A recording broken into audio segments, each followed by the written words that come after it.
உங்ககிட்ட இல்லாத பணமா இல்ல உங்ககிட்ட இல்லாத நகையா? மாடி வீடே கட்டிட்டீங்க, ஒரு 4-5 பேருக்கு சாப்பாடு போட மாட்டீங்களா என்ன?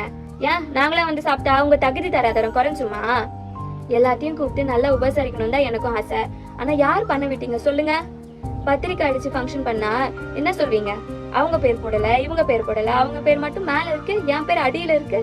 அவங்களுக்கு மட்டும் ஃபர்ஸ்ட் பத்திரிக்கை கொடுக்குறீங்க, எங்களுக்கு கடைசியாவா? அந்த அளவுக்கு இலக்காரமா போயிட்டோமா நாங்கன்னு சண்டை போடுவீங்க. சரி, பத்திரிக்கை அடிச்சாதான் இவ்வளவு பிரச்சனை வருதேன்னு போன்ல கூப்பிட்டா அவளே மரியாதை இல்லாம போன்ல கூப்பிடுறா, நாம அந்த ஃபங்க்ஷனுக்கு போகணுமான்னு பிரச்சனை கிளப்புவீங்க.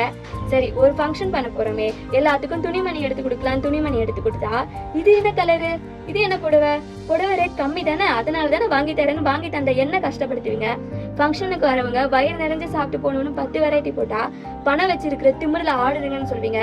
சரி, அளவா 5 வெரைட்டி போட்டா சாப்பாடு விஷயத்துல கூட இவ்வளவு கஞ்சத்தனமா இருந்தா என்னதான் சாதிக்க போறாங்கன்னு தெரியலன்னு சொல்வீங்க. கஷ்டப்பட்டு சம்பாதிச்சு பேங்க்ல கடன் வாங்கி ஒரு வீட்டை கட்டினா வந்து வீட்டை படுத்து என்ன சொல்வீங்க? வீட்டு டைல்ஸ் நல்லா இல்ல, ஜன்னல் சரியா இல்ல, வாஸ்து சரியில்லை, காத்தே வர மாட்டேங்குது, ஒரே கொசு தொல்லையா இருக்கு, இன்னும் கொஞ்சம் வீட்டை பெருசா கட்டிருக்கலாமேன்னு குறை சொல்வீங்க. இதே பெரிய வீடா கட்டியிருந்தா 4 பேருக்கு எதுக்கு இவ்வளவு பெரிய வீடுன்னு சொல்வீங்க. யாராச்சும் ஒருத்தராச்சும் நல்ல மனசோட வந்து எங்களை வாழ்த்த போறீங்களா என்ன? எதுவும் இல்ல. அதனாலதான் நான் யாரையும் கூப்பிடல.